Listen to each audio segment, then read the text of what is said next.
All right. Good morning. We're a couple minutes behind, but just want to say thank you for being here and welcome to the second workshop today around supporting business and workforce. My name is John Romine. I'm part of the support team for the Recovery Task Force, also part of the team here at Collaboratory. I'm going to go over a few little housekeeping things real quick before we get into some introductions. So the first is we have about 90 minutes together to cover a wide range of questions. So sharing airspace is critically important. We are recording this live and it's being broadcast live. So for those members that are on the branch or on the panel, you have microphones in front of you. Please make sure when you speak, you hit the button and it goes from red to green. Just so the folks that are streaming can watch it. The other thing is that today is really solutions focused. So we're really trying to get to what are the solutions specifically around job pipeline, which is the topic of this workshop. And we want to be able to get those solutions that will ultimately be in the plan, which I'll touch on in a minute. There are branch members that are joining via Zoom. If you have questions, please put them in the chat that you want the panel to discuss. And we have Harrison as part of the support team is making sure that those questions get elevated to the panelists. So please do that as you get a chance. And then the last thing that I would say for branch members, interact back and forth with the panel. You don't need permission.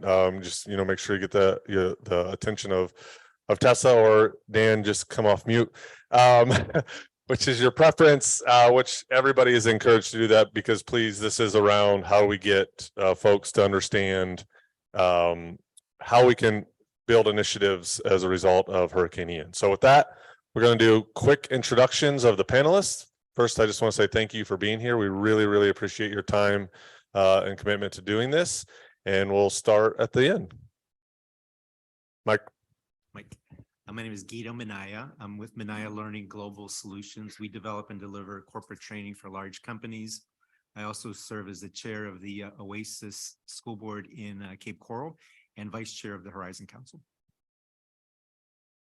Awesome. My name is Angelo Biasi. I'm an education and workforce technology solutions entrepreneur. A few of my career highlights that are relevant to this: created the first collaborative creative problem-solving platform for lifelong learners called Solvably.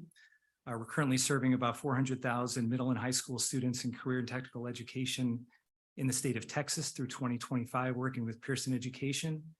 And I led a $7 million project with the Salvation Army that retrained and reemployed over 15,000 displaced Hurricane Katrina survivors back in 2005. So I'm ecstatic to be here. Thanks for having me. Hi, good morning. Michael Ramirez, Chief of Staff for the School District of Lee County. So thank you for having us this morning.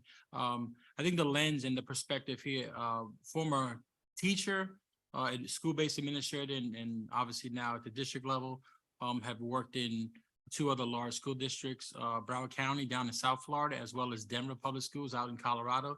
So I bring perspective from a couple of other school districts regarding intentionality and work that could be potential solutions as we think about opportunities to engage in this work here. And again, thank you for having me, as well as Dr. Savage here. Thank you, Mr. Ramirez. And just again, my name is Ken Savage. I'm the Chief Strategy Officer for the School District of Lee County. I was also a student here in the Lee County system and came up through the ranks here as well. So I've had the benefit of seeing it as a customer. And then my children are current customers of our K-12 system here in Lee County. And my family are all educators as well. So we're very invested in this particular body of work. Thank you.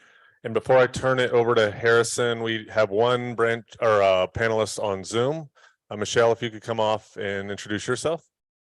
Hi, good morning. My name is Michelle Watson. I'm the CEO of the Florida Alliance of Children's Councils and Trusts, and we represent special purpose units of government designed to support families from cradle to career. Thank you. Harrison.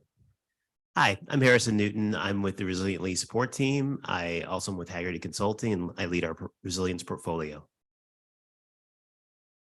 Great. And so thank you all for being here. So at a high level, we just want to go quickly through what the Recovery Task Force is for folks that may not be aware. So after Hurricane Ian or after disasters that happen across the country, communities put together what are called Recovery Task Force. They're based on the FEMA framework. And this specific one related to Hurricane Ian is chaired by Lee County Board of County Commissioners, Commissioner Kevin Ruane. And then the remaining 12 members are made up of the elected bodies and entities across Lee County. So you have the cities, you have law enforcement, fire districts, the school board, the health system, and then a representative from the legislative delegation, as well as the constitutional officer. And so those are the folks that make up the Recovery Task Force. They do meet on a monthly basis, the fourth Friday of every single month, to sort of review the work that's happening related to the recovery. In addition, it's made up, there are 8 branches following the FEMA framework. So you have planning and capacity that's looking at the overall sort of policy changes across the entire geography of Lee County. There's economic recovery, which a lot of the conversations today for the workshops are focused on that. Education and workforce, health and social services, infrastructure, housing, natural resources, and cultural resources. These branches do meet on a monthly basis.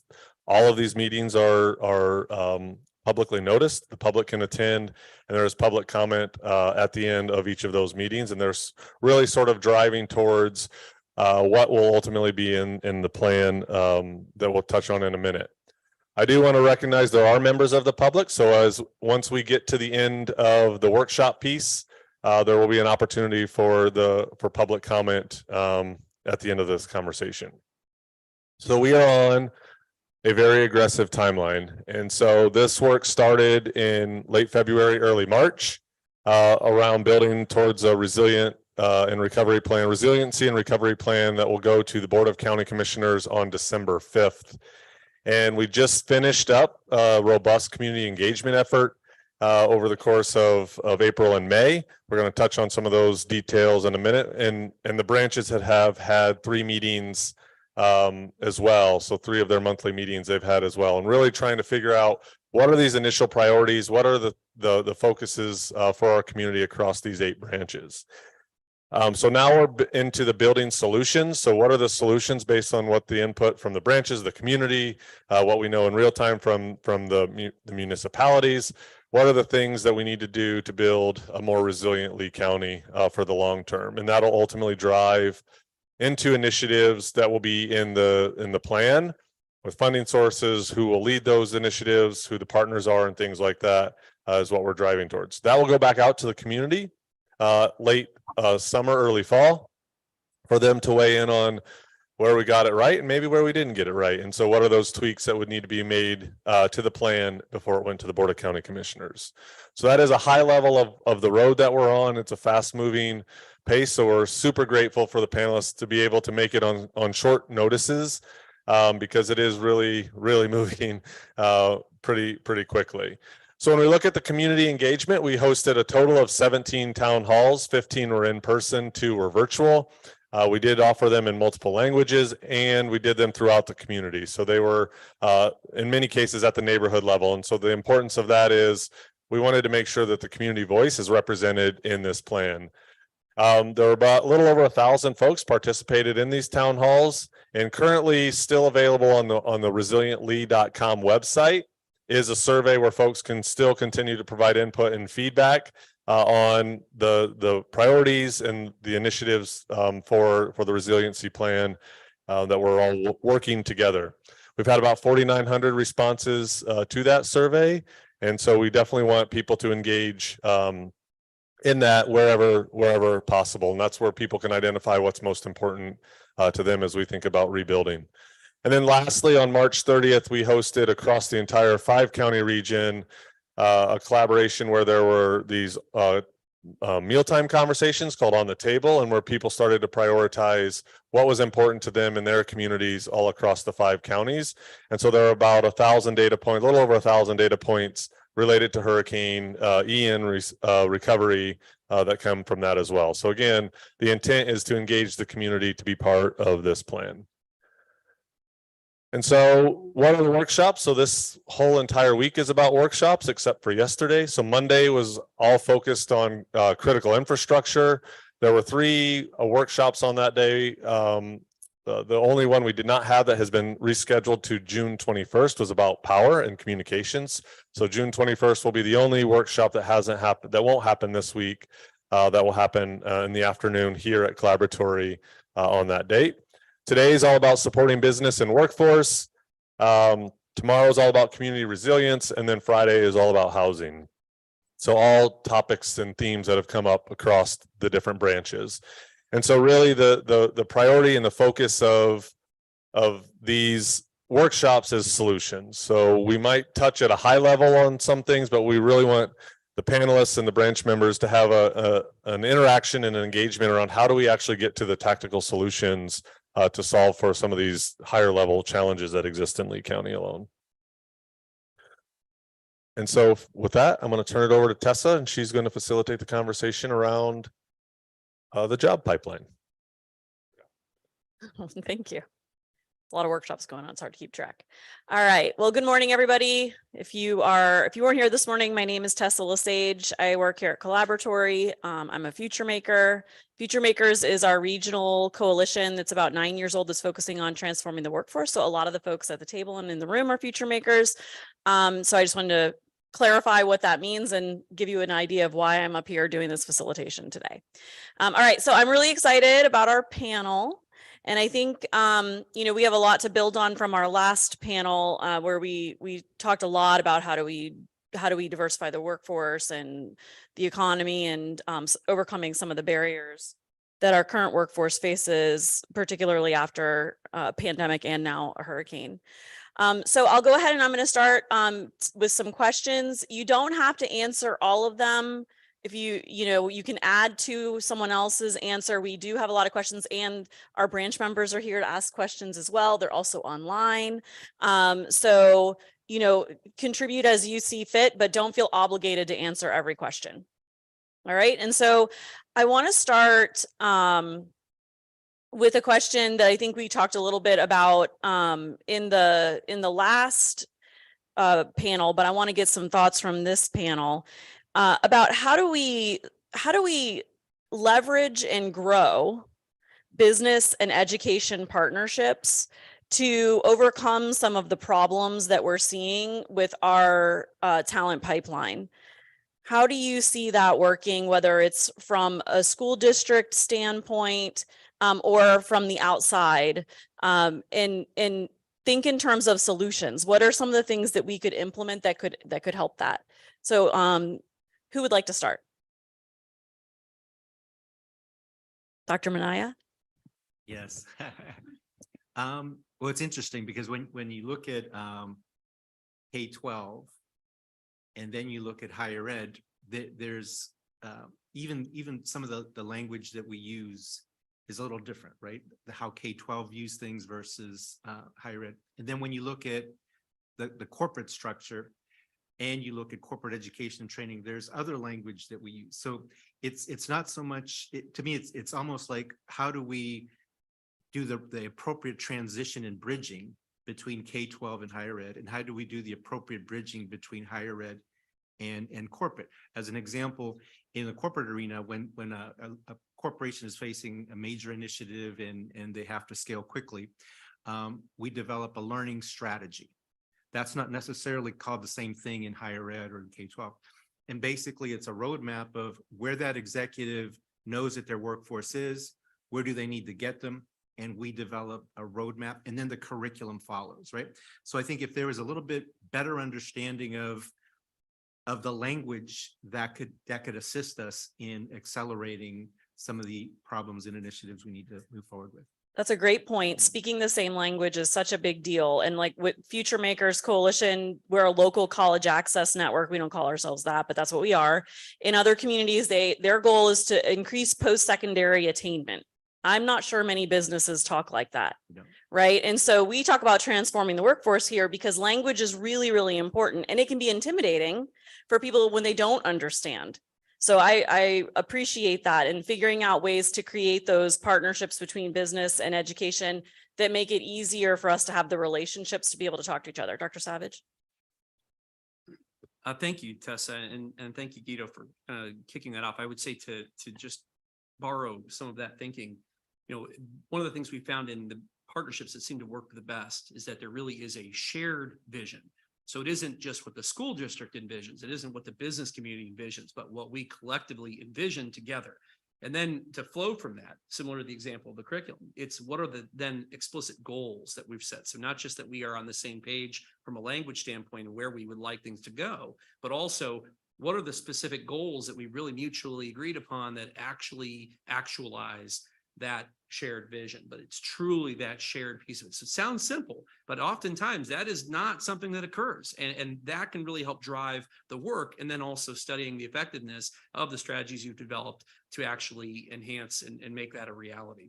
So it sounds like what you're saying is looking at it as more of a strategic partnership, as opposed to, hey, we have some employees that want to volunteer. Can they come over and do XYZ with your, you know, at Estero High School? But more strategic partnership. What can we accomplish together that we can't accomplish on our own, with goals and measurements and objectives? Yeah, let's make it tangible. So we have some really effective partnerships that have worked with individual schools where the specific business partner really has articulated to that individual principal or that program leader, I need a specific increase in this segment of my specific employee group. You have students who are about to graduate that could serve as specific internships in this piece.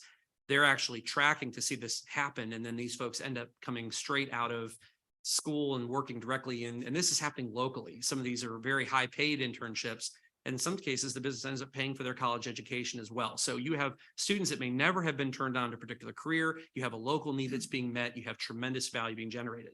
When you think about that at scale level, that opportunity is there, but it takes that type of deep engagement. So it's precisely what you're talking about, more so than I need someone to donate money so we can have an end of year event. Mhm. I need a business partner that I can put their advertisement on our school. It's just trying to create a more robust level of engagement that is truly mutual. And that's why I really want to emphasize that shared vision. It has to be shared for that to happen. Great. Angela? And since we're talking about solutions, as I mentioned earlier, we've got a project-based social learning platform in the state of Texas where 400,000 students go through a project actually solving for a problem within their community relative that's aligned to the curriculum in career and technical education. So we have healthcare, agriculture, communications, forensic science.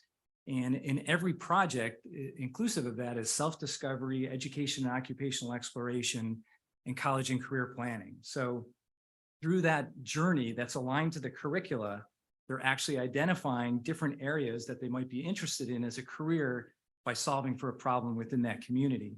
It's really exposing the students to experiential learning where they can solve problems. At the end of the day, project-based experiential learning, collaborative creative problem solving, those are the technologies that I've committed my career to solving for. And we're seeing a lot of great results from that. I think it's to that point, I think it's really important that students see themselves and where they could be. So it's not just, a lot of times we talk about, gauging interest and looking at the opportunities, but really seeing that this leads to whatever we're talking about. Our students, all students, but particularly of today, they need to see themselves in what this means for them next year or the following year versus like a potential plan. But I mean, intentionality, whether that is doing this could become an internship, could become opportunities for, and then better aligning to our CT, our career technical education programs. It takes me to the work that we currently are doing, which is a potential solution. When we look at a particular program that is, let's say, at just Estero High School, we as a school district are looking at how do we replicate that so that is more across the greater Lee County. So we see that in more schools. So in different pockets of Lee County, students are exposed to that, not just in one segment of the county. So that's a big piece of it. But the students seeing themselves in it and seeing those real tangible opportunities, paid internships, whatever that could look like in the, as it develops and where it leads, and really thinking about it in that continuum. Yeah. Michelle, do you have anything you want to add? I think it's also really important to engage your career source partners. Career Source Southwest Florida obviously will have a ton of data around what are the emerging jobs and sectors that are needed, as well as providing information to students about what are the most in-demand high-wage jobs in the community that could either take a more formal educational pathway and or a certification pathway. And so staying lockstep with Career Source just allows you to access a ton of data that you can use in future planning, both short-term, right? Obviously, you're going to need a ton of construction support at this time and juncture, but what does that mean as far as a career lattice, right? Does that turn into a contractor, to a small business owner, et cetera? So just really thinking through short-term and long-term, what are those high-wage, high-demand careers that you're going to need, and how do you create that pipeline with Synergy? Thank you. Okay, so along the lines of how we support businesses and these business education partnerships, I think one of the things that we have heard a lot since Hurricane Ian, and honestly since the pandemic and even before the pandemic, is this issue of childcare and also quality early childhood education, right? Kindergarten is too late. You know, we can't start educating our future workforce at kindergarten. It's got to happen before, and our workforce needs dependable, accessible, affordable childcare and early childhood education. So I'm curious what this panel thinks some of the solutions are, because we can level set on the fact that this is a problem, right, in Southwest Florida and beyond. But what are some of the solutions that, if we could find the resources to implement, that could help us start to address this problem? And maybe there's more than one solution that we need to tackle. I'm happy to kick this off. One of the most critical things that we look at in every school system in the state is that we track our kindergarten readiness. That gives you at least at the entry point. So think, for those who, what is kindergarten readiness? Think of the pre-test. So in a K-12 system, we obviously want to produce graduates, but we recognize that not all the systems from the entry point, that it's already an unequal playing field when the students walk in the door. And so how do we get some context around that? And so one of the things that we track every single year is the kindergarten readiness rates. Well, Lee County, just to give you an expression of that, has always been one of the lowest performing in terms of kindergarten readiness. So that means that as a starting point, when our students are walking in to begin kindergarten, so before they've had any instruction, we have one of the lowest rates in the entire state of Florida. And among the largest districts, and I would say counties, because it's all done by county at this level, that's historically been the case for quite some time. However, there are examples of counties that have really invested in the early learning space, that have really tried to engage in deeper partnerships. And again, it's not necessarily just K-12, but it's K-12 plays a role, but it's really trying to draw more attention to this area. So an example that comes to mind is Pinellas. Pinellas County, and they're what we've seen is historically their kindergarten readiness rates, because of a significant investment in this particular area, has dramatically enhanced their kindergarten readiness. So now, among the 10 major metropolitan largest school district and counties in the state, they now have always one of the top kindergarten readiness rates. So that's definitely been evidence of payoff of that strategy. But it's a real challenge that we have to contend with. Just to kind of give some voice also to what you mentioned about the disparity in that piece. To give you an example of one specific program that is in that early learning, so prior to age 5, age 4, we have a state VPK program. But among the districts, among the counties, many of our counties, it's very, very rare to see even 2/3 of the students in a particular kindergarten class that have actually had a VPK program. And so that's a state level program that's offered. It's half day program is funded completely through the state, and yet many students aren't even taking advantage of that. Many families are not. And so while we know that from age 5 through our high school graduates, that there's a very stable, very consistent place for students to go, it's that before age 5 that just represents a dramatic opportunity for us to enhance our understanding of where are the students, the ones that can qualify for services. We know through early Head Start and Head Start, those participation numbers only represent a very small percentage of our overall need in our district. And yet there's so many families, families such as myself and others who we absolutely, my kids have been going to school since they were basically born. And yet other families, maybe they have had no learning So, experience. so what do you think are some of the reasons why folks aren't taking advantage of this? Well, for the VPK, for example, that's a real challenge because that's available to everyone. But there are other issues. I mean, for example, we provide transportation in a K-12 system that may not be available to some of these early learning providers. The VPK, as an example, pays half of that piece. That means families may have to come up with the other half of that resource. For early Head Start and Head Start, that only is for really families that qualify in kind of the most destitute fashion. There's hundreds of students on a waiting list that can't access those programs because families can't afford it. So you have this huge portion of school-age families that cannot afford this particular program. So when you talk about resources and opportunities to step into a space, that's where Pinellas, as an example, wanted to increase that access, did that, and has seen tremendous. What did payoff. they do? Can you? Yes, they leveraged a lot of additional funding sources in addition to, they use Title I funding. They were very aggressive in pursuing all different funding avenues, as well as just making it a whole community level work. I can't summarize everything. Right. that they would But it's do, something we should look but into. absolutely. Okay. Stephanie? I just wanted to highlight a major component of the VPK program is the half-day nature of it. So even if the funding were there, oftentimes the makeup of our economy being predominantly workforce driven, small business, or even hospitality, there are significant barriers to that timeline. Okay. All right. So thoughts on how we can overcome some of these barriers to get more early childhood education and quality childcare available, accessible, affordable in times that people need it.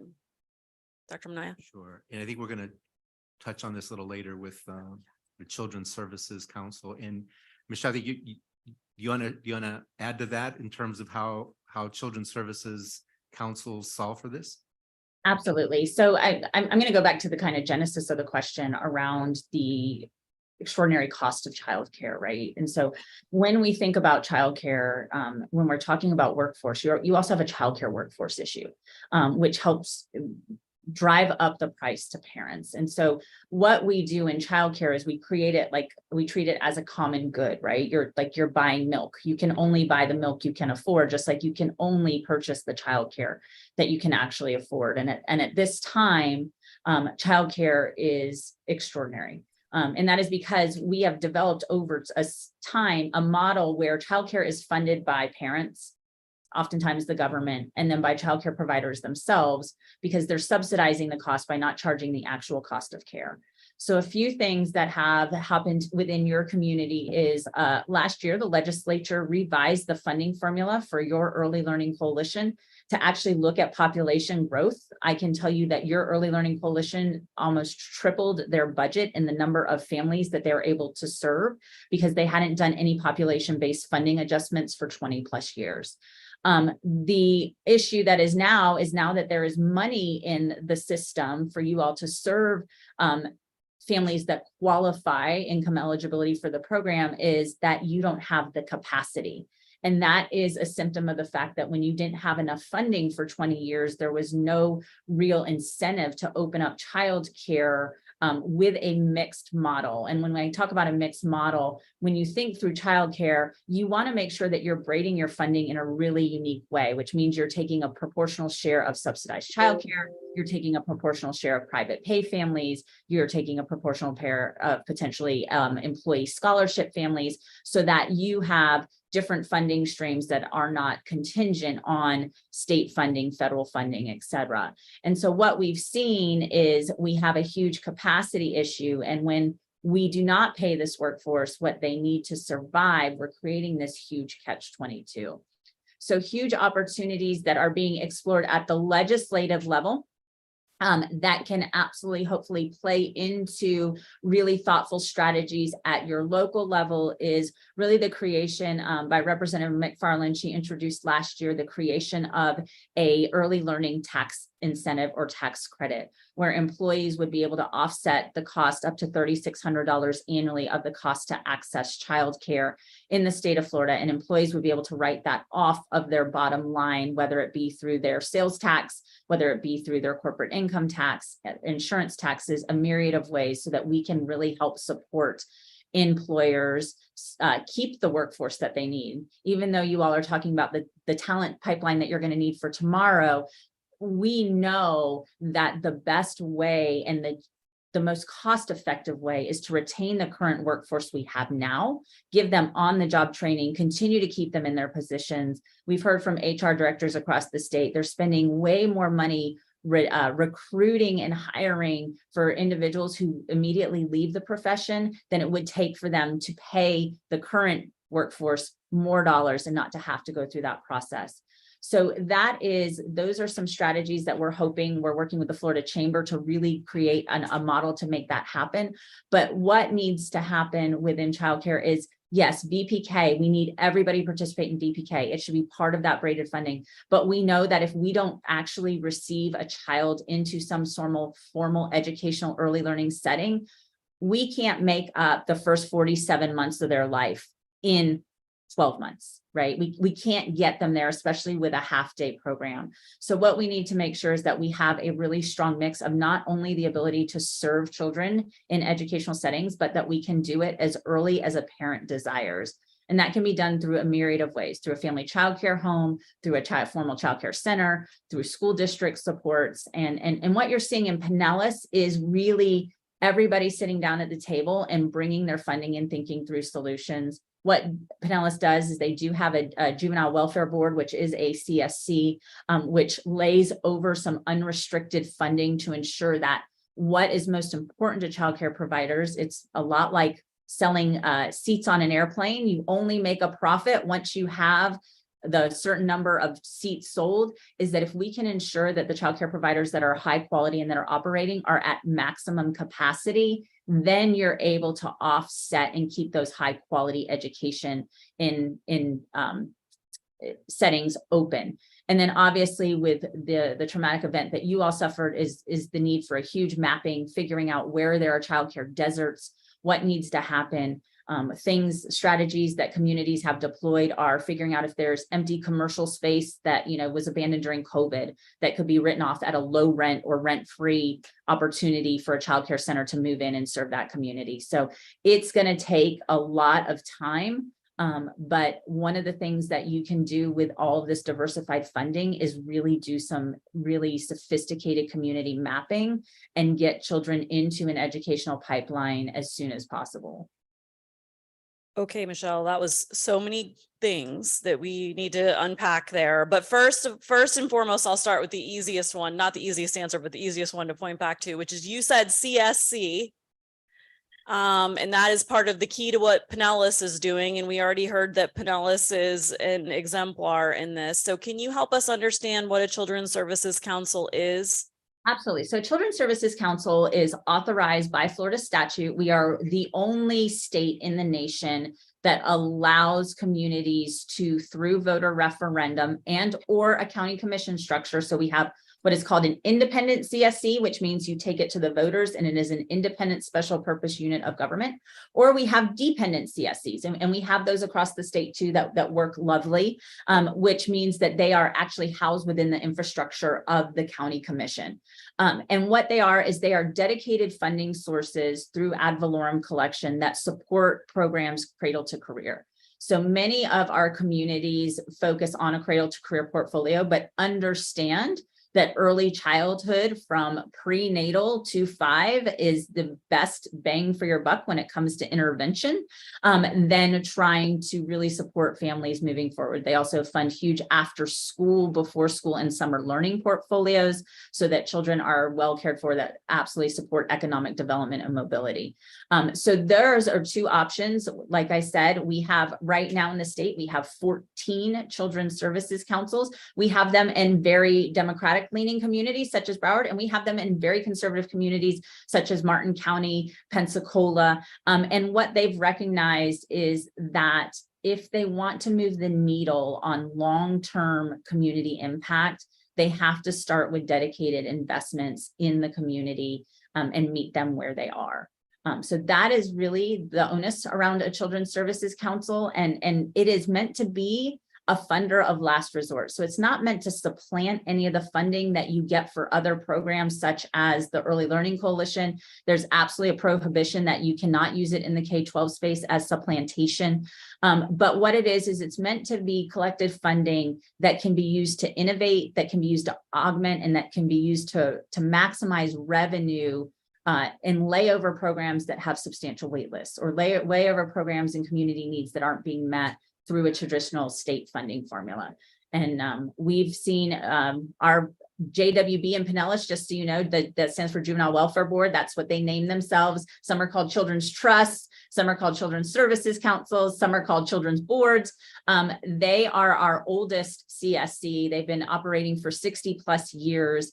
And through that dedicated funding year after year, what you see happen in a community is you see a lot of the nonprofits and the service providers that do this work every day move from a resource scarcity mindset, right? As far as many times they'll get a grant that lasts only 3 years. And by the time the grant's showing really strong outcomes, they're like, all right, pack it up, give us your final report. And that funding goes away. And it moves into the opportunity to lay over dollars in a meaningful way that is reoccurring and maximizes outcomes and really supports collaboration, because you're really removing that scarcity mindset.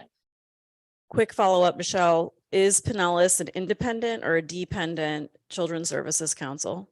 So Pinellas is an independent, but our Manatee County is a dependent. Our Kids Hope Alliance in Jacksonville comes out of the mayor's office. So both models have seen tremendous success. It really depends on what works best for your community. Okay, thank you. Dr. Savage, did you have something you want to Yeah, add? just want to, so every major metropolitan area in the state of Florida essentially has one of these already in operation of some kind, with the exception of Orange County. I know they were pursuing something along those lines, but like Seminole, I believe, as a part of that particular area, I believe they have one as well. So, but even smaller markets such as Tallahassee, Pensacola, Gainesville, they're leveraging this as an opportunity. Certainly money alone is not, but adding more resources, when we were talking about those earlier programs, it all connects. I just also want to highlight that Michelle, just phenomenal. There's so much, as you said, there are so many great nuggets in what she was explaining that we could really spend the entire time talking about. So that's the richness of this particular body of work. But just to highlight that, yeah, it's not, we may not have a particular council, but that doesn't mean, it's very widespread. It's certainly across both political lines. It's not considered a political issue, though sometimes pursuing it can become one. I didn't understand how it starts. Right. So there's two different ways, the dependent and the independent, but essentially they both start as a ordinance level filing through the county commission. So the independent allows it to be completely independent in that way, much as it sounds. And Michelle kind of touched on that as well. The dependent piece, it happens directly through the county commission and doesn't require that voter referendum side of it. So they both, though, benefit from, ad valorem tax. That's essentially what opens up that additional body of resources for this work. So the county commission can simply say, we're going to start this. Yeah. And we're going to charge a quarter penny sales tax. Well, the specific structure, obviously this for Florida Alliance of Children's Council and Trust, this is actually their business. So I'd want Michelle to be able to speak to the technical aspect of how they actually operate. But just in the broadest sense, this is essentially how it works. So Guido, Dr. Manaya, do you have something that you wanted to add? Yeah, and basically in a dependent, so now that we have the possibility of funding, let's say for the next 5+ years, we may be able to make a recommendation that we want, let's say 30-40 million associated with a dependent Children's Services Council. And then that funding would be distributed to the qualifying children's services agencies in our community, right? Down the road, let's say 7 years from now, the funding goes away. We can then make a decision, hey, this model works really well. We've seen some excellent results from it. We can move to an independent model where potentially a sales tax or something, property tax, might be an appropriate resolution. But until then, we've got some time to get there. Is there like a minimum viable product that this can be stood up with? I mean, is it $30 million a year, or is it $1 million year one? So we have seen, just so you know, we've seen communities, so I'm going to use Alachua as an example. And just to put it in perspective, I do want to point back to the statute 125-901, basically says that the most that you can apply to an ad valorem referendum is 0.5 mils. So in practice, that is 17 cents for every $1,000 of value. So it is not what you're going to see school districts draw down. It's not what you're going to see county commissions draw down. So what we have is we have communities in Alachua, Leon, Escambia, Martin, St. Lucie. Their drawdown every year is between 11 and $13 million, depending on property values. So that's just for perspective. The other thing is that within that framework of the $500,000, if you all want to create a dependent children's services council while you have external dollars, you all can set the referendum level or the ad valorem level at 0.01, right? You don't have to go all the way up to that $500,000 from day one. I think you all can look at the landscape of funding and determine if the infrastructure of a children's services council is really appropriate to make sure that everybody is doing that collaborative work. And then through a series of opportunities, determine what that ad valorem rate needs to be. Obviously, your community just went through a hurricane. Putting a tax on them at $500,000 might not be the play, right? As you have all this federal money coming down. But what you could do is set up the infrastructure and then move forward with incremental increases to the ad valorem as the community gets more on their feet. So the infrastructure. Sorry, for the setup, can we use the dollars that are coming down from HUD for the ongoing execution, or you keep on referencing ad valorem? Is that the only mechanism to fund this? It's not the only mechanism to fund this. So I will tell you out of KHA, so let me just give you an example. Manatee has a set referendum in their ordinance. I mean, a set ad valorem in their ordinance, excuse me, where they can draw down up to 0.5 mil, just like the independents. They go to rollback, they set their budget every year. It goes through the trim process, which is truth and millage. That is how Manatee works. KHA comes straight from the mayor's office. So what they do is they look at it and they determine from the county commission budget that's bringing in what percentage is going to go specifically to children's programs, cradle to career.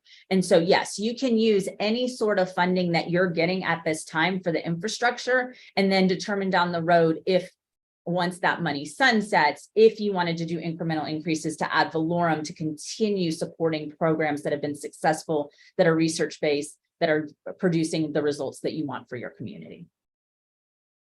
Have we seen communities make that transition successfully?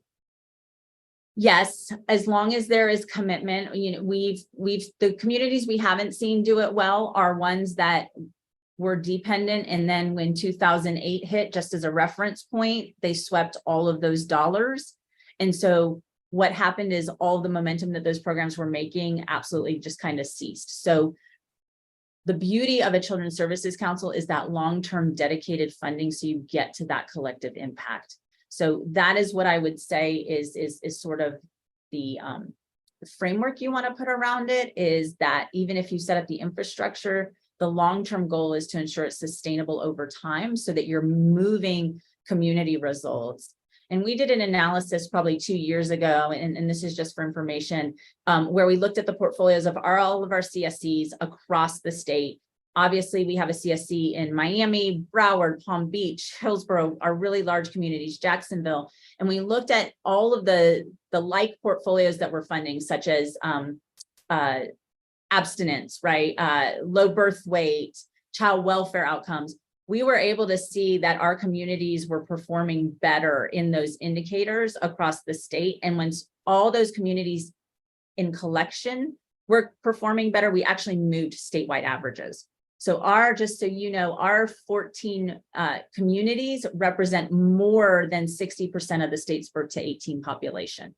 So we have significant impact in our communities because of the fact that we are over half the state's birth to 18 because of our geographic footprint. Branch members, panel members, anything else online about Children's Services Council you want to touch on? Not specific to Children's Services Council, but in relation to this conversation about birth to kindergarten, Yep. I think I think the one missing piece that I think is a little different, but the approach around the education to parents around the importance of, I don't want to miss that point around, as we think about looking at districts that do some intentional work with health partners, obviously Lee Health and all the opportunities to be able to connect so that parents understand the importance of that early Yeah. is really, really critical in the success to connect to those pieces. Yes. I just have to, I couldn't agree more. And one thing we didn't call it is that the highest performing programs that really do see the needle move, and I'll just give an example that when you get to model Head Start programs, they recognize that just as important as building the student's capacity is building the family capacity to help that child. And that's something that's a value add for many years to come. Yep. The students who thrive most in our K-12 system tend to also have a family support system that is able to help them every step of the way so that when they encounter inevitable struggles, that family is there to help them. And so that investment of involving a family, especially folks who have multiple child age children in a family, that they really, it's just a tremendous value add. So thank you, Michael, for kind of highlighting that as well. Perfect. Okay, Harrison, we have a question online. So we have multiple branch members online. Here we have Jennifer Hagan from the University of Florida. A model to consider is the one in Orlando, which includes a partnership between UCF, Children's Home Society, and the local business community. Florida Chamber is highly involved, and this is a model to consider here. The data is there. They also have a UCF certified community partnership school standards indicators worth considering. The core partners began an implementation based upon the Children's Aid Society's community school model that focused on a strong academic program supported by a wide range of after-school activities for students in the community, access to physical, behavioral, and dental health services on site, and a strong parent engagement program. Yes, just want to respond to that. So that's a community partnership school model, which is being cited. And that's, again, bipartisan support, both Republican and democratically supported through the legislature. So it's funded. We actually have some of those partnership schools that we built now. So Franklin Park being one of the more critical examples locally. So that's not just a school that's being built by the school district. That is a school that is a nexus of community support. It involves multiple partners, just as was referenced in that comment, including Lee Health, including the United Way was one of the lead to try to pull in additional nonprofits who could support. So what you have is essentially a comprehensive environment with full wraparound services to support not just the students, but the entire family. So you have healthcare services, you have all these other pieces. We actually have a brand new building being built as we speak, Franklin Park. That is an example of that, in addition to a few other Fort Myers Middles and other pieces where we're expanding it. So that was, I just wanted to highlight that is a strategy that we've already deployed and are attempting to expand. So in terms of expansion, what does that look like? Well, for example, Franklin Park, that was directly, that came through that grant particular piece, but Fort Myers Middle, by contrast, I went and spoke to, through the United Way, they helped connect me as an opportunity as one person to meet with some local philanthropists here. So we had a local group that was interested in trying to help. And they donated $750,000 to get the Fort Myers Middle program. So that came completely from one of our local communities here who were just out of their generosity wanted to help. And that's the type of, when you have a model that works, there's money there, and they were willing to do that. And so that's helping to set up and build more capacity for Fort Myers Middle, in addition to other funding. So we're looking for things such as magnet grants. It's not one piece, but when you have all of them in a successful model. So I just want to highlight that is something we are implementing. We did borrow from Orange, and it's all around the state, and the legislature's completely support that as well. Great. the So, schools, I'm sorry. oh, I'm Just- sorry. That's okay. The schools that you mentioned that have already formed this partnership and are now operating. Can you mention again what those schools are, and then how long have they been in existence? We could talk to Franklin Park and obviously Fort Myers Middle, the two, but we can, prior to the end of this meeting, I'll text. I don't want to give there's a number of schools, so I'll make sure we have the right list and provide that. So I'll get a text to the right person to get the list of those. Yeah, we can get that back to the branch. You got to talk into the mic, please, so that they turn it on. There you go. Yeah, everyone, mic check. Can you put the date that got approved by the board? So the Franklin Park was the first, and that was within the last 3 years. So prior to us, we saw it as an opportunity. We were going to rebuild that campus anyways, saw it as an opportunity to really provide that piece. Fort Myers Middle was the second that came directly after that. And that's not a new campus. That's just so this doesn't always align to a brand new building, but we just felt the opportunity. If you're going to build a new building, now you can design that space to optimize that synergistic partnership. Fort Myers Middle, on the other hand, didn't require any physical modification, but did programmatically. So there's actually folks working for this partnership on those sites. So it's not just the school district staff. It's again, evidence of a strong partnership. Okay, so we've explored this idea of a Children's Services Council as one solution. We have community partnership schools as examples that could be part of a bigger solution. One of the big issues that has come up in the economic recovery branch, as well as the education and workforce branch, related to post-COVID and post-Ian world, is this idea of access to mental and behavioral health care. I think in terms of both for our current workforce, as well as students. So I wonder if any of you have thought about and could share some examples or ideas of things that we could be considering as opportunities to address the behavioral health issues that, you know, are already in existence, but seem to be escalating here in our region among children and adults. I'm happy to kick it off again. I would just say, you know, from a basic statistical standpoint, you know, the local stats that have been shared are roughly 6 out of 10 students that have mental health related issues may not go treated. That the current in our local conditions, it's roughly a 6-month waiting period. So after a student's been identified for many providers. So that's a concern right out of the gate. We also know that in the juvenile justice system right now, roughly 70% of the students who are, or children who are falling within that area also have some type of documented mental health issue. We also know that before the age of 14, a significant number of our students, they have a mental health related issue that becomes a lifelong issue. So we're not just talking about children, we're talking about how it impacts for their entire life trajectory. And we know it's a resource issue predominantly. However, you know, in the school system, we have counselors, we have, but I will say, what do we do about this? So we know it's a significant issue. We hear about it all the time. I wanted to throw those pieces out there, but we also have a great local example of tremendous success or partnership of folks coming together. So I believe it's only 6 years old in particular. And I'm not specifically involved in it, but, you know, one of my colleagues who's, I know, instrumental as a part of that, it's noted as Kids Minds Matter, and it's a partnership. They work with Golisano Children's Hospital, Lee Memorial, and a number of other great providers. And their opportunity was, how can we, from each of our vantage points, come together? We know it's not a resource-rich environment, but how can we capitalize on what are the different needs and ability to serve collectively? So over these 6 years, they've really matured to be able to have a tremendous impact in the community. So just, you talk about what's working, highlighting, putting a spotlight on a local partnership such as that, where they've had a benefit, multiple different streams of funding to come to make that happen.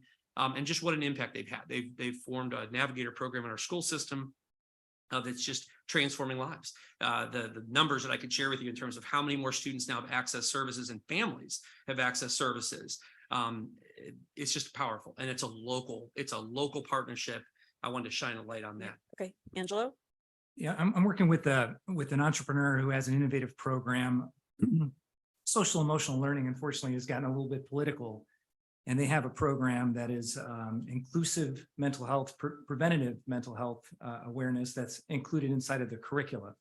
And we're piloting a couple of programs in Colorado and Texas currently, but I think we're going to see a lot more of that, and that perhaps could be a great pilot. You know, unfortunately, it's just, you know, social emotional learning, that acronym has been hijacked to some extent.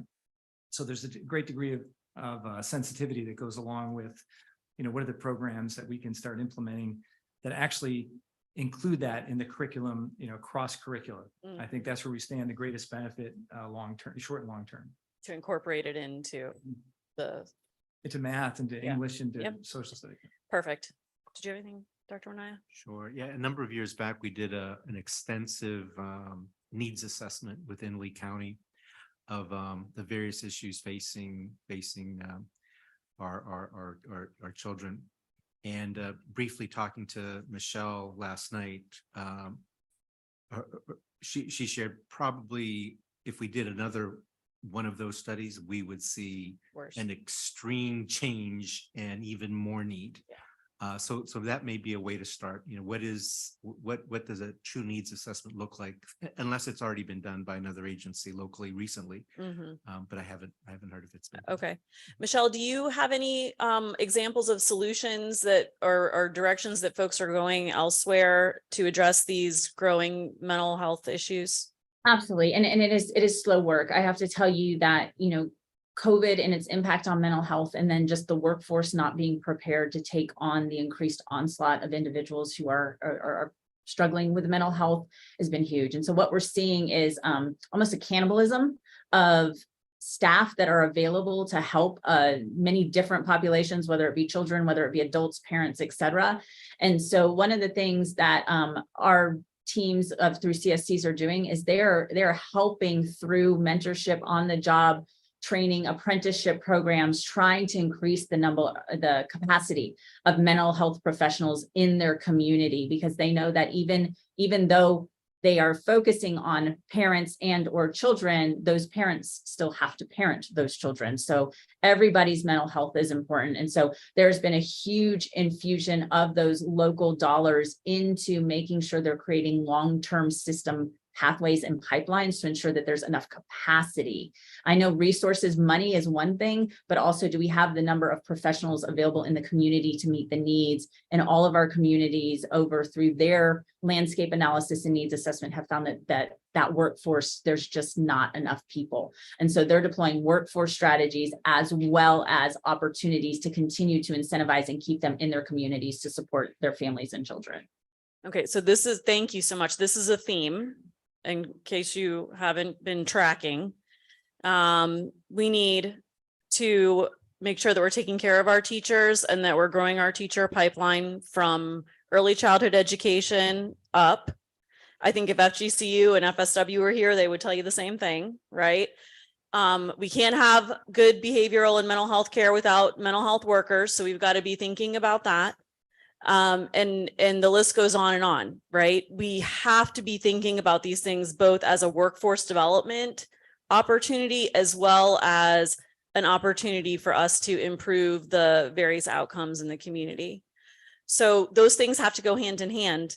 Any other examples that we want to share around opportunities that we should maybe try to prioritize around mental health, behavioral health, and also increasing that workforce or otherwise? Yeah, just again, have to give kudos to Michelle. You know, there's depth in these answers that may go miss. So one of the things you mentioned, so sometimes when the resource environment is a challenge, and it's not just really locally, it's Florida entirely, really. I think a lot of folks who come from other areas, when they come to Florida, they realize this is an area that is just, if you study our ratios of professional services to the actual case management numbers, that's where you see that. So when she's talking about cannibalism of staff, it's because you have a limited pool. So now who can pay the best when no one's really paying all that well?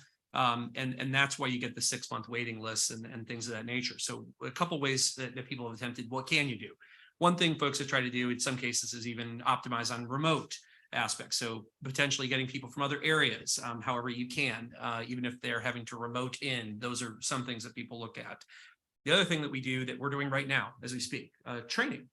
Just helping to build up a level among all folks. So even if those direct services and aren't there, what can you do for training? So Michelle touched on that. And I just want to, like, our folks right now, our district counselors are all in training right now. So youth mental health, first aid, I mean, they're all in training as we speak. That's where they are right now. So that's the kind of thing that you can do, just boost that understanding, that awareness among the existing staff that you do have. So that's another method that you can utilize. It is potentially more cost effective, but doesn't address the more serious underlying cases. But it may help in increasing identification of those cases and other countermeasures. I think that youth, to Dr. Savage's point, that youth mental health training piece is actually happening, is currently happening, and it's been happening over the course of this year. And it's not just counselors, it is teachers, it's identified classified employees. Then there's an expectation, actually a requirement by the state that 80%, at least 80% of all employees particular identified groups go through that training. It's a 2-day training that's happening, and we are well over that. That number is about 8,000 employees in our school district that are having to go through that will go through that training piece too. I'll also elevate just real quick. So talking about the mental health piece. So yesterday, ironically, I was on I was in a meeting with the foundation. So with Marshall Bauer and the team, we're working, they secured a resiliency grant piece, and we're working on a particular component around mental health, an initiative that we will be launching in the coming months. So I think there's an opportunity to collaborate moving forward in this particular space that engages community, adults, teachers, as well as our students. So that's more to come on that, but I just want to at least highlight that is work coming. Okay, that's great. And I love this, making sure that we know that where you need support for things when people are seeking funding, I think is really, really important. Yeah, I guess I'm super excited about Franklin Park because from my perspective, what you guys have hit on are all the elements that all the categories of needs are being addressed, right? So Lee Health talks about them being 20% of a health answer, right? Education, a component of transportation, housing. Like one of the pieces for me to press back on and ask for you guys to track and understand is what is the net effect of having a community school that provides housing across the street, shopping in place, jobs that are at proximity and no transportation requirement. So when you have an integrated mixed use development, what the outcomes. Wait, what was that? I'm sorry, I didn't hear. Yeah, we didn't hear that before. Yeah. I'm just going to come to all the meetings and keep saying it because you guys keep saying it, I guess is what I'm trying to indicate is what is that? And then my question actually is around more a function of what we're training our kids to and expecting for them. The pathway that I heard referenced was K through 12, collegiate, post-collegiate. And yet it doesn't seem like there's that many jobs that require those things, especially in our community. And so if a comment was made as students that don't see themselves in those positions because nobody's in those positions, what are we educating our kids towards versus what could we provide opportunities for? And so rolling back, I'm super appreciative of some of the CNA, some of these engagements in technical schools, but how do we keep on pushing that back further so that they can know and trust and then have hope for those jobs and engage with the workforce in a better way? Yeah, I think that's there's some prongs to that as well, Dan, but very, very fair question. I think it's one of the things we struggle with, to be quite honest. We're in a very well-defined K-12. We know what that looks like. Families know what that looks like. One of the challenges is once you're past that, once you exited that 12 and you're now a graduate, now what? Now the rest of your life begins. The reality is higher ed isn't a one size fits all. There's technical centers, as you mentioned. Some of them have incredibly high job placement rates, high paying jobs. You have 2-year programs, 4-year programs. I think it's very amorphous for families. They're not always sure, and students may have never been exposed to some of those careers during their K-12 experience unless they selected into it. Or some of our career clusters that the state defines it to kind of support some of those industries with industry certifications, which was intended to try to ensure that while students are in school, they're actually getting tangible job-ready skills. So whether they take that through college or career or both, and they may even pivot, that is a very important conversation. So I didn't touch the whole mixed use development piece because you kind of pivoted over this other area, but that is something that I think we do have to continue to enhance and continue to, so that it is more effective. Kyle, get a jump in? Yeah, we do have programs that can provide a more career-ready K-12 student. We talked a lot about transferable skills earlier. We've got a program that serves up challenges in a remote environment. It's like design thinking meets Google Docs on steroids meets constructivism found in escape rooms. And it actually trains them through experiential learning to be on the 4 C's: critical thinking, communication, collaboration, and creativity, and giving them that differentiated e-transcript so that they are more college and career ready. It's just implementing those programs and, having this be a beacon, especially, with this as an opportunity. How do we lead rather than, there's some great models out there. There's one great one in El Cajon, California. I know the superintendent over there, and they've been doing a program for 10 years that I'd love to share with this group, but we have platforms that can actually provide those transferable skills based on challenge-based experiential learning relative to the jobs of this community and beyond. Dr. Manaya. Yeah, and I think to expand on Angelo's point, so we've already identified 4 sectors, right? Manufacturing, construction, healthcare, and logistics as the first sectors where we'll be considering, we're doing micro-credentialing, then a 2-year and a 4-year. Those industry sectors have already been identified. We can expand those and make it a larger set. What Angelo represents is in his career readiness platform, we can say, you know what, for us, it's going to be aerospace. What kind of career readiness project-based learning initiative could he input into a system that helps students understand that? And then we could match that up with those that are interested in companies that are interested in aerospace in our area, letting them know about that, right? So his kind of a platform represents a lot of flexibility, and with input from the business community, we can have that understanding of what those careers are within our local community. But question to that is, what is the comparative advantage in our market that's going to make those feasible? So those 4 categories, do we have the infrastructure in place? Do we have the education base that's going to produce those employees? Like, what are you matching those 4 categories with how we get there? Yeah, those are in partnership with the Economic Research Institute at FGCU that those have come up with. Then we're already working on those pipelines. We've engaged employers around them. Construction is one that needs to be better formulated. Construction is hard because of the number of subcontractors and things like that involved in construction and how quick things change and turn. But we are doing those sectors based on local data. And I would say that one thing to think about is, like, it's really easy for us to say, oh, manufacturing, logistics is so many things. Like, the amount of things you can do in logistics is I guarantee you that most children do not have any clue what we mean when we say logistics. So even unpacking something like logistics could create a variety of career pathways, and logistics is a growing industry here. And so we need to have the economic development and the workforce development in tandem on those things. So even if we just unpack those things like healthcare, like, there's so many jobs in healthcare.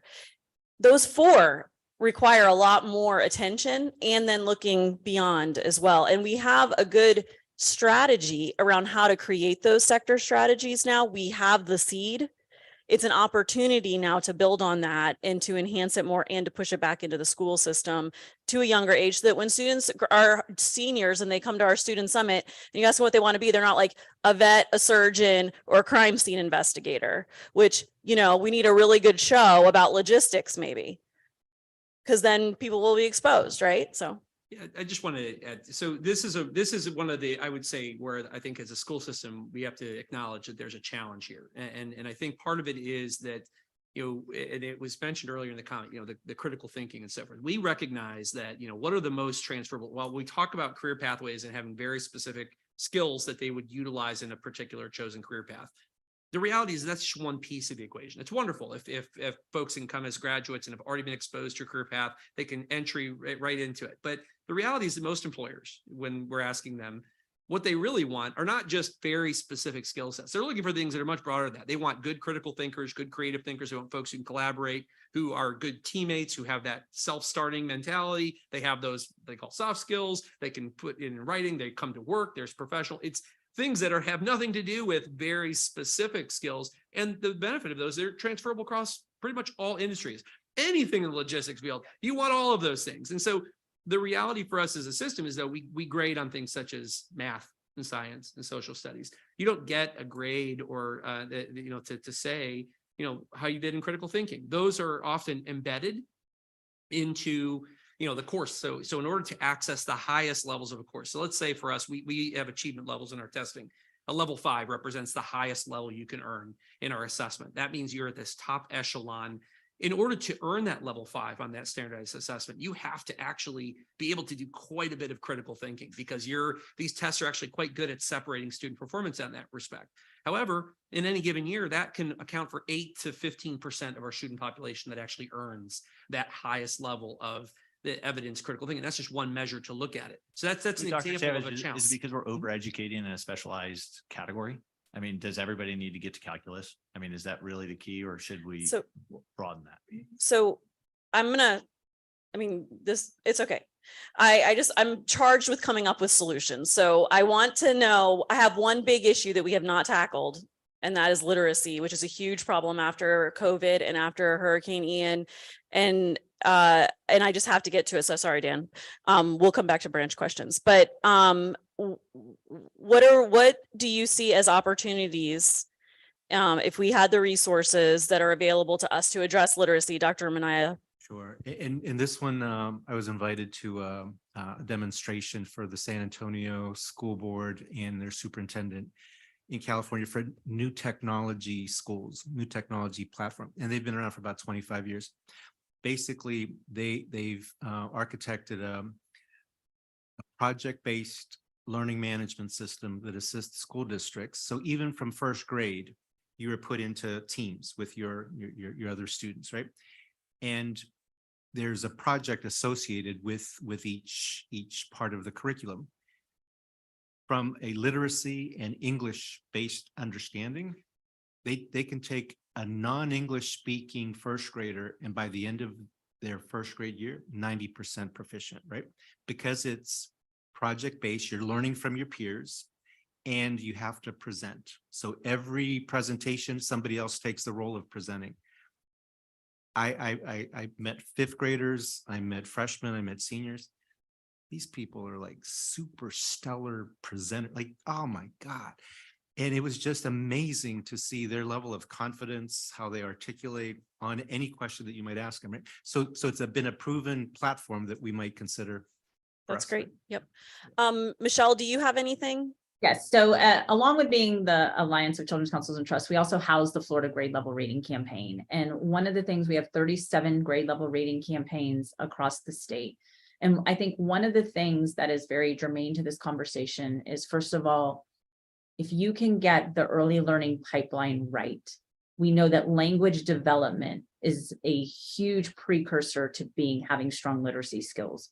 So one of the things that the state of Florida has done in early childhood program that receives state dollars is they require a class observation, which looks at the teacher-child interaction. And that is meant to support that language development. How are children really developing their language skills? I think you all have heard about the 30 million word gap, all of that research.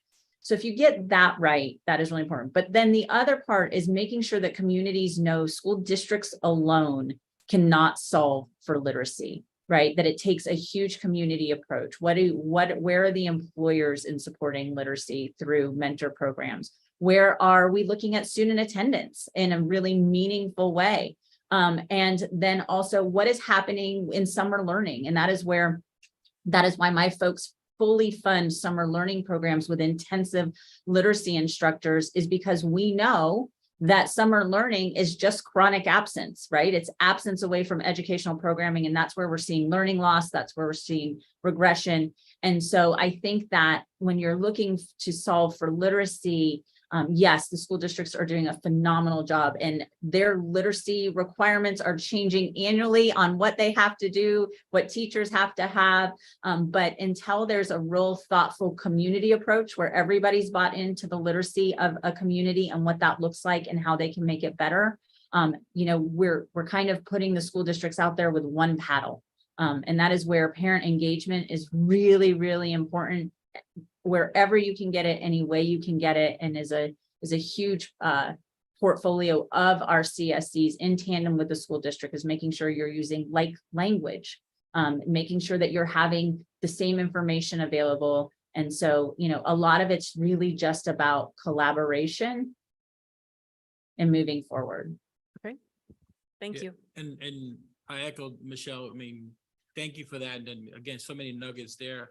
In addition to that work, just as a school district, the science of reading really is a place where school districts, particularly, I know our school district really doubling down on providing that, which are research-based strategies on how to teach reading, which is really professional development that's happening with our teachers at the earliest, across elementary, across elementary schools, obviously at the earliest grades, but really doubling down is a really critical component to talk about what is happening there. And really, as Dr. Manai mentioned, I mean, I wrote down the PBL models, which the project-based learning models, which is where schools are going and school districts are going to. You mentioned the elementary. A number of districts are going, particularly at the middle school level. I know we talk about elementary and high, and being a middle child, the middle school, definitely always comes up around, because that age group is where we're seeing significant challenges, not only around as students progress through, but also behavioral challenges and other pieces. And it's really around that engagement, because what we know is students that are engaged in their classrooms in the learning don't misbehave if they are engaged in that. So really looking at ways to do that. So if there's an opportunity around partnership for the literacy piece, I would say at all levels, but particularly that middle school, the number of school districts that I've been at have done significant work around rethinking or reimagining middle grades. The middle grades piece is that 5th grade to 8th grade before they get into high school is really a critical component and time where we can really invest some time together around strategies. Yes, and I think that so many important things have been said here. Number one, the school districts are never going to fix these K to 12 outcomes on their own. There's no way. We have to engage and we have to circle around them with resources. Number two, we don't do enough in middle school. We're expecting kids to pick high school based on a potential career pathway, but we're unable to expose them to the opportunities that are available in middle school. We've got to figure that out. That's a community thing that we need to work on. This career pathways stuff that we've already talked about. And then the other piece, oh shoot, I forgot the other one. There was one more. Literacy. The other thing I want to mention is the district is piloting a family literacy project at Tice Elementary. And it's this opportunity to engage the parents to learn with adult education when they come and drop their kids off at school. And then it's helping the parents work with the kids on learning.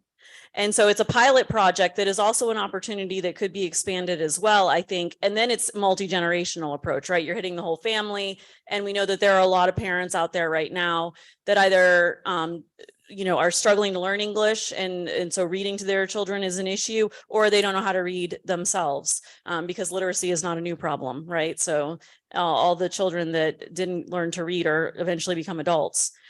So I just wanted to mention those things. And I think we are to a point right now where I need to ask, does the branch have any other questions? Yeah, Marian. Having been in construction all my life in this county, we've always struggled for enough workers and enough businesses to compete with each other to make us a better industry. What are we doing? What's the barriers that you say are the biggest barriers to, my biggest barrier is that, I don't think youngsters realize the benefits of the construction industry. It's not just sweating in the sun. There's the ability to own the company one day and to be, a growth for the community. So I'm wondering what we can do better. What are the barriers that you see? How can we overcome those barriers? Because, it's all about supply and demand. And as long as I've known, there's always been more demand here in this county than there's been supply. And that causes the cost to go up, period. And now the wages are, getting up there where we're not like, oh, if you work in construction, you don't make any money. You can make money. So guys, how can we help that industry? I'd like to think that it's exposing the children, the students to the benefits of the lifestyle. Our platform, we've got a project-based social learning. For example, for principles of engineering, we use the tiny houses and design thinking process to solve the problem of homelessness. So it's really exposing the students to the lifestyle, the benefits of making more money, of owning the company, of the benefits that will wait for them right out of school, but then giving them real projects where they could discover a bit about themselves, they can explore education, occupational opportunities, and then they can do their own college and career planning. And inside of our projects, we always have an opportunity where, like, for example, with forensic science and working with the author of Pearson, who wrote the textbook, he said, a lot of kids would take my class because they would watch CSI and they'd think this was a glamorous job and they did well in my class, but they would get to the end and they would find out blood and guts was not their thing and peter out. In our project, we had them go through a famous homicide in history. Then they became an advocate of truth in the court case. They recorded a video. And at the very end, throughout that process, they learned, hey, I like photography and forensic science. Oh, wouldn't you know, there's a career choice for me inside of this, this vertical, this cluster, this pathway.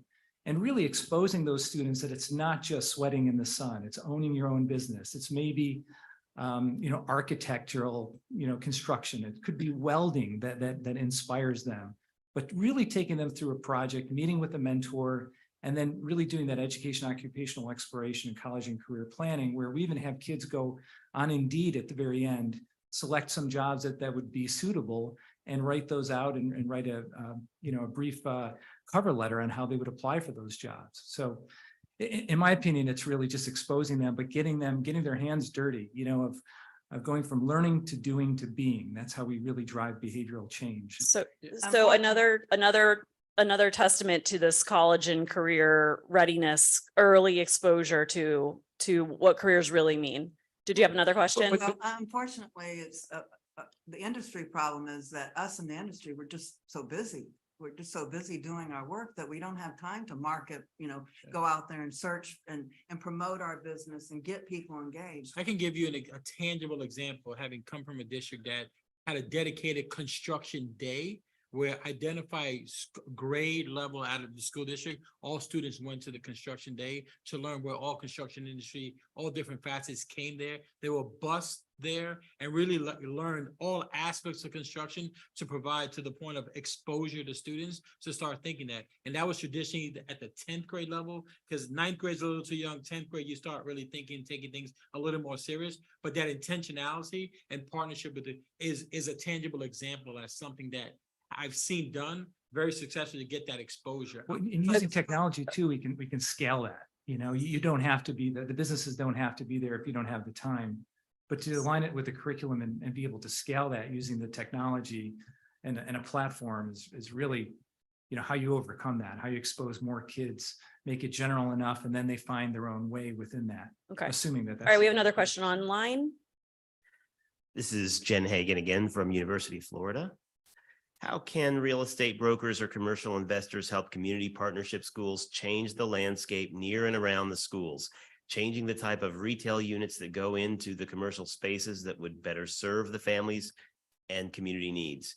Can this be an opportunity to enhance what goes into the mixed use spaces and foster the business and workforce pipeline from a planning zoning perspective to create community school overlays? I think this might be a question for Dan. Did you feed her that question? Do you want to answer? I don't know the answer. The answer is yes.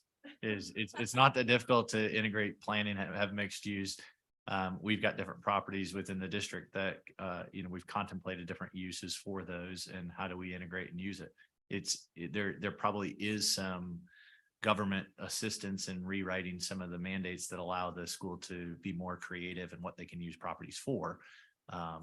But, having a school on a commercial property is totally already approved. So potentially an add-on to our discussion about community partnership schools is engaging the folks in the development community around and thinking about what we need to do around those schools, what policies and practices need to be changed in order to be able to really make them thriving based on good examples. All right, any other questions from the branch? Yep. And I would just add to that conversation, how do we listen to the community and their needs in that hyper-specific local area? Great point. Okay.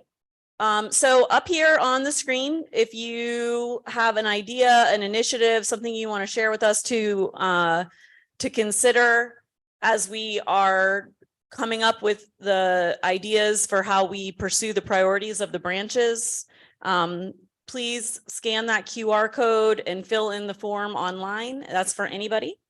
Don't forget to do that. And then we can go ahead and consider that. And if you have examples or answers to some of the questions that we had today that exist in other communities or that you're aware of, please don't be shy about including those. If we're done here, I'm going to go ahead and open to public comment. Okay. Anybody from the public have something that they would like to share?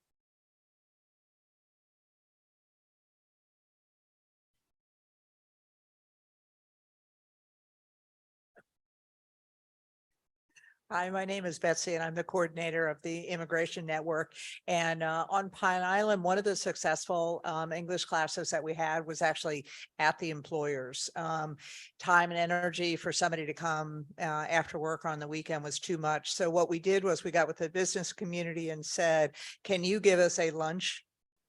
We'll either at some of the times we provided that lunch, but the learning would be focused on English, but what do you need them to know? And then those people could get credentialed on that. So it was a win-win for us in the community because somebody was not that person that was confused at the gas station or Winn-Dixie. They were learning English, but they were also becoming a better employee for them. The other thing that we did was in our early learning, we brought moms in at the time. They learned English while the kids were in the VPK programs. All right, so, you know, adults need access too. And so that community partnership school model of having things accessible at work is also another opportunity. Other public comment?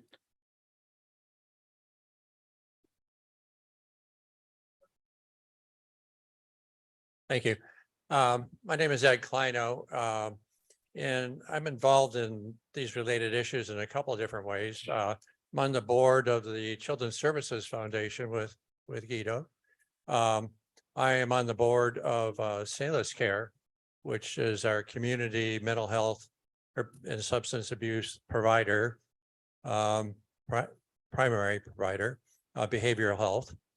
And I'm also on the board of a nonprofit called End Literacy for All, which works to promote literacy throughout the community. A couple of things concerning what I share with Guido and the Children's Services Foundation. That organization originated with Pennies for Community Progress, which was a movement in the community, a real movement, many dozens, hundreds of people involved to get a Children's Services Foundation, the Children's Services Council, I'm sorry, approved for Lee County. And unfortunately, that did not go forward. In 2018, 5 years ago, it was turned down by the Board of County Commissioners, and primarily because it's funded by ad valorem taxes, and they were not ready to even allow the voters that the opportunity to go there. And it's way more complicated, but the fact that now there seems to be a possibility for another major funding stream to get that started to support our children is very hopeful. One last thing. No, I just looking at you. In terms of mental health and substance abuse, I know Stacy Cook, who's the CEO of Salus Care, is supposed to address one of these groups. It's not this group on Friday. So she will have a lot to say about that. Let me just say that in terms of resiliency, after the hurricane, the Crisis Stabilization Center was destroyed, needed to be rebuilt. Took 6 months. It's open again finally. Great. The major issue was money. Insurance companies thought about who could pay for it or who should pay for it. No one did. So we did it ourselves. Finally, on the literacy issue, the organization I'm part of is called End Literacy for All.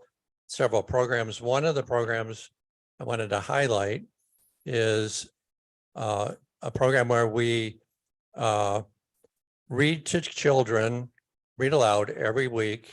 Every child in one school, Harlem Heights Community Charter School, is read to by an adult every week, books that are of interest to them, and they are given a book to take home. So every child in that school builds a library over the course of a year of a dozen books, because once a month they are given a book to take home, and that's a disadvantaged population. The kids normally wouldn't have a library of books at home. Okay. Any other public comment? Okay. All right. Well, don't forget to fill in your initiatives. Let's give this panel a round of applause for their. Thank you, Michelle. Your information was so valuable. We're grateful you were able to join us. Thank you so much for having me. All right. That's it.